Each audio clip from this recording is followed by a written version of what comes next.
qui Cameroun, nous allons connaître les opinions.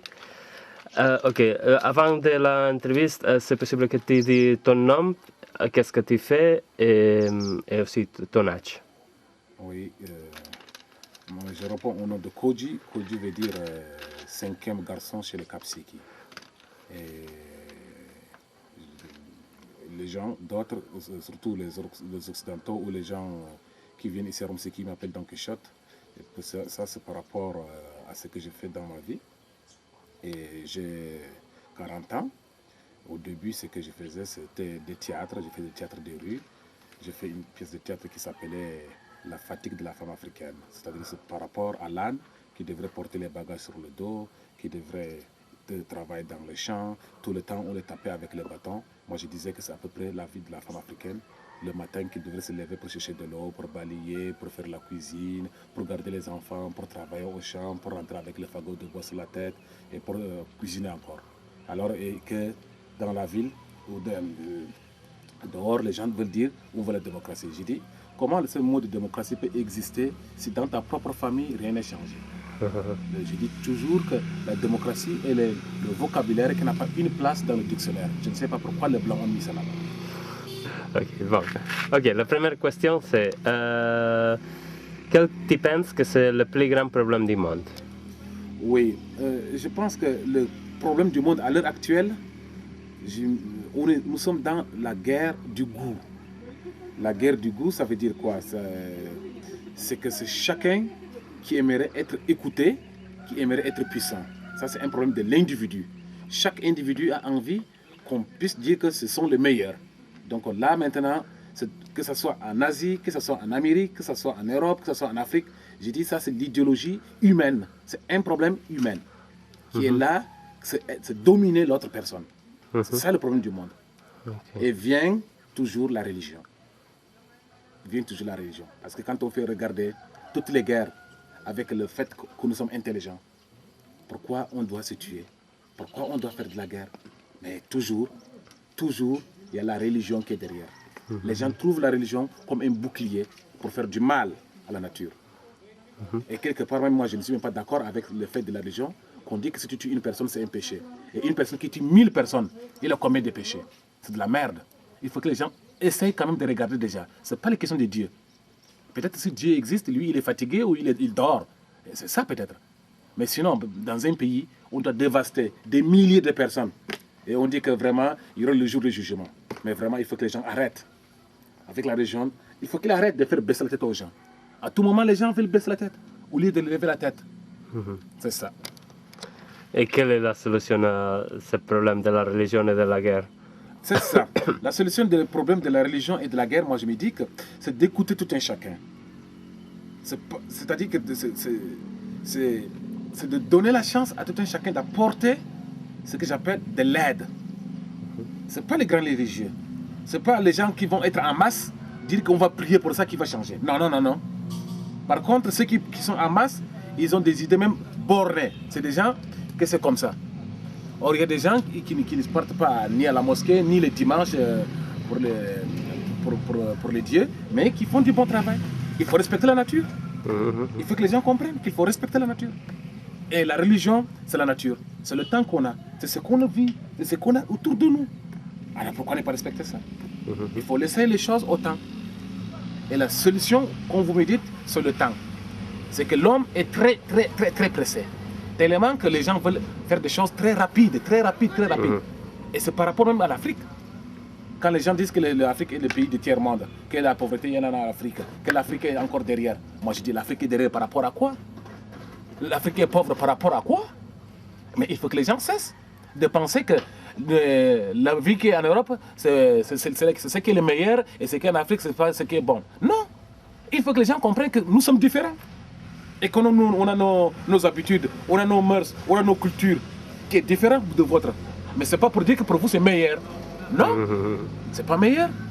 Donc il faut que les gens comprennent que dire que le développement que vous avez chez vous soit impliqué en Afrique rapidement, moi je dis que c'est une honte. C'est une honte terrible de demander à l'Afrique d'être comme les Occidentaux. J'ai dit même à ce gouvernement occidentaux qui disent que l'Afrique, il faut que ça change. Ça change par rapport à quoi? L'Afrique doit changer, pourquoi? Mais il y a des choses que l'Afrique doit garder. Donc, si l'Afrique doit changer, l'Afrique n'aura pas son identité. Il faut que l'Afrique trouve son changement propre à cette Afrique. Pas le chemin occidental, pas le chemin tellement africain, typique, mais on a la chance maintenant de prendre un peu de la civilisation et un peu de notre culture pour fabriquer notre chemin.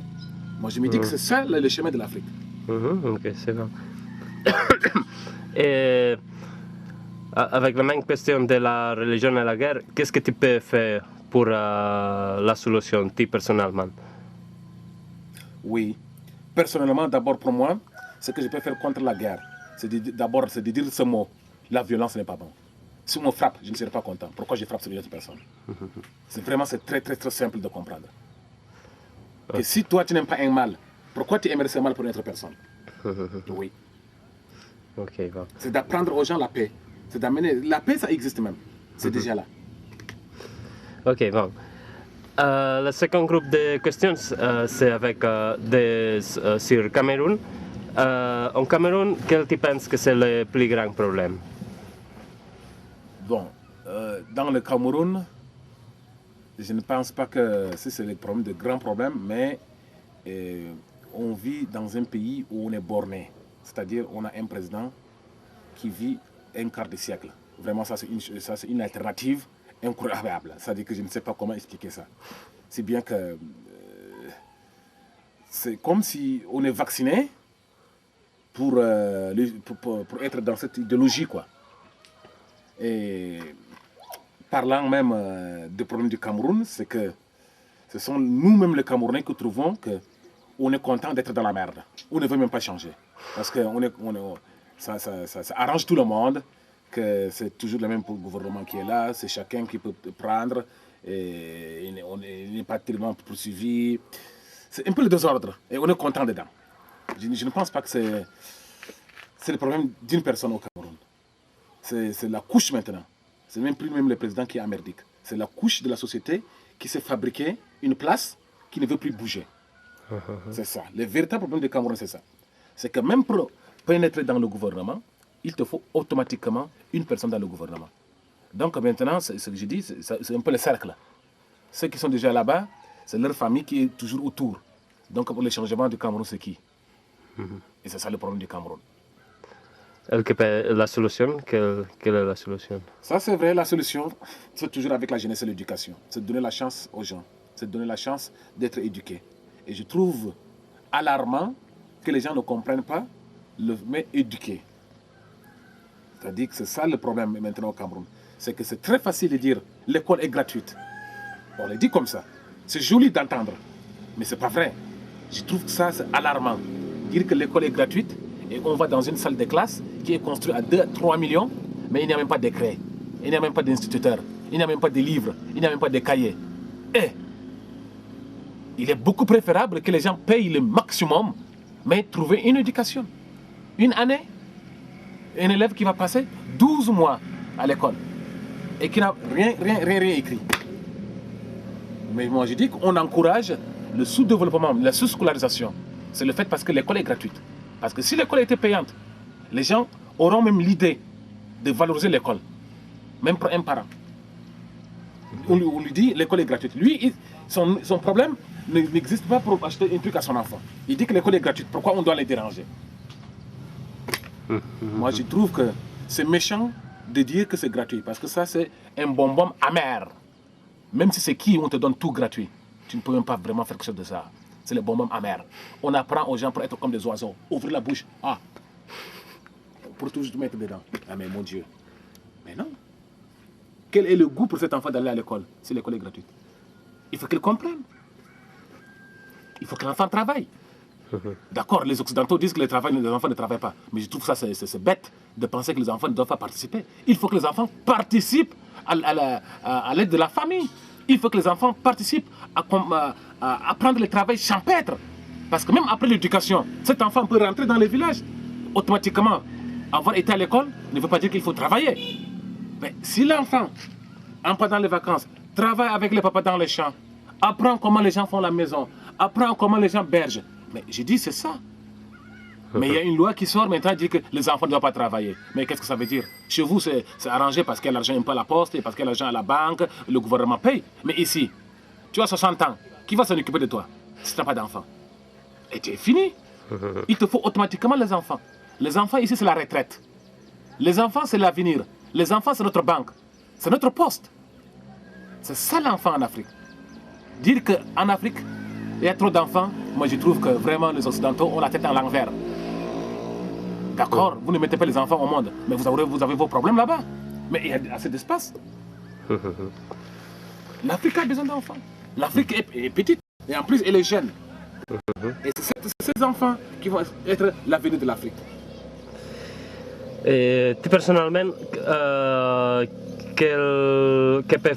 qu'est-ce que tu peux faire pour la solution des problèmes du Cameroun, de la gouvernement, de l'éducation, de la... Oui, personnellement, c'est comme je vous disais, c'est que moi je passe beaucoup plus un peu mon temps dans le côté de faire du théâtre, c'est-à-dire qu'amener les gens à regarder un peu. Mais c'est chose difficile, je dis toujours chose difficile dans le contexte où les gens sont monopolisés sur le côté de l'argent. Et ça, vraiment, ça c'est la grosse erreur que les Blancs ont amenée en Afrique, le problème de l'argent. Les Africains sont devenus maintenant plus que les Occidentaux pour l'argent. Dans le temps, on pouvait vraiment être ensemble, manger, dormir, travailler, partager toutes les idées, sans argent. Mais maintenant, toute causerie, tout contact, c'est pour l'intérêt de l'argent. L'argent est venu dans la société africaine comme si une destruction. Toute l'Afrique qui était sociale, qui était ensemble, est déjà toute déchirée. Dans la même maison, l'enfant avec le papa ne s'entendent pas. Pourquoi? L'argent. Je dis qu'il faut que les gens trouvent une solution à l'argent. Et trouver la solution à l'argent, c'est quand les gens seront à armes égales. C'est quand tout le monde aura les mêmes chances. C'est quand tout le monde aura la possibilité de manger exactement à leur faim, de s'habiller comme ils veulent, de trouver les matériels primaires, secondaires, tout est égal. Mais sinon, je trouve ça dommage. Dommage parce qu'il y a l'esprit d'avertissement. Celui qui en a maintenant, il veut tout pour lui. Tout. Les autres qui sont à côté n'ont rien. Moi, je dis qu'il y a beaucoup de riches en Afrique, au Cameroun même, même ici à Rumsiki. Toi, comme blanc, mais tu n'as même pas l'argent qu'un gars, peut-être à Rumsiki en a. Mais comment il a eu cet argent? Juste avec la population. Il achète les articles, si tu veux, les récoltes des paysans. À la récolte, les prix est à combien? Au 1/3. Bon, maintenant, à la période de saison de pluie, le paysan, il n'a rien. Il prend les mêmes 1000. Il dit, maintenant au marché, c'est 20 000. Le paysan, il dit, il n'a pas l'argent. Il dit, je te donne à crédit. Et maintenant, en décembre, il dit, le sac de maïs à 5 000. Donc, il faut que le paysan paye 4 sacs parce qu'il a consommé un seul sac. Et c'est difficile pour amener les gens pour comprendre ça. Parce que les gens vivent au présent. Et ça, c'est le plus grand problème de l'Afrique. Dans la mentalité africaine, c'est le vivre le présent. On ne veut jamais penser que dans 5 ans, qu'est-ce qu'il faut faire? Dans 10 ans, qu'est-ce qu'on va faire? Dans 20 ans? Non. Le programme, dès que je rassasie aujourd'hui, et j'ai de quoi manger demain, c'est fini. On ne pense pas à l'autre problème. Et je trouve ça vraiment dommage qu'on ne peut pas regarder qu'est-ce qui se passe. Et c'est rare de trouver un Africain qui dit maintenant, je plante l'arbre dans tel village, c'est pas mon village, mais je la plante ici, et que quand ça va grandir, les gens vont rester à l'ombre. Cette idée n'est pas. Non. C'est parti. Mais avant, il y avait ça dans l'Africaine. Oui, d'aller construire la maison d'un frère, de faire des trucs collectifs. Mais maintenant, c'est parti. C'est la disparition. Et c'est le développement d'hommes. Ah oui. On va déjà dans les côtés de vivre comme les Occidentaux. Ok. C'est un personnel niveau de question. Tu étais content de ton vie? Oui, dirais-je, content, c'est comment expliquer? C'est que pour moi, ma vie, je la trouve personnellement ici agréable. Vraiment. Vraiment rien à regretter. Mais si oui, tout ce que je peux regretter, c'est que pourquoi les gens ne peuvent pas donc prendre le côté, pas automatiquement comme moi, mais regarder un peu dans pour ce qui peut arriver comme demain. C'est ça. Ok. Et la peur de la jeunesse. Et quand tu peux être plus content? Quand Tu peux être plus content? Il y a un chemin pour être plus content pour vous? Bien sûr, c'est ça.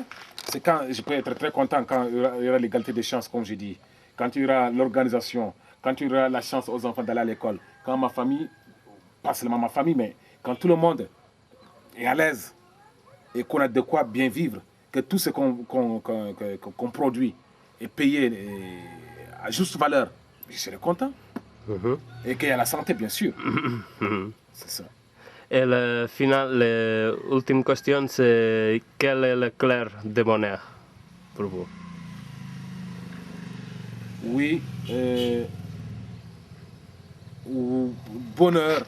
Moi, je dirais, clair du bonheur, c'est pas dire qu'on n'a pas de problème, parce que moi, je pense que si le monde était parfait, vraiment, pourquoi y vivre le monde? Donc, quelque part, je suis content quand il y a aussi un peu bien, mal. Donc, tous les deux doivent aller ensemble. Automatiquement, il n'y aura jamais un mal pour toute la vie. Il n'y aura jamais un bien pour toute la vie. Donc, dans ma tête, je sais qu'il y aura un mal, il y aura un bien. Donc, le bien, c'est quand je trouve de quoi vraiment bien manger, hein? C'est-à-dire qu'en avoir de quoi manger à ma faim, hein?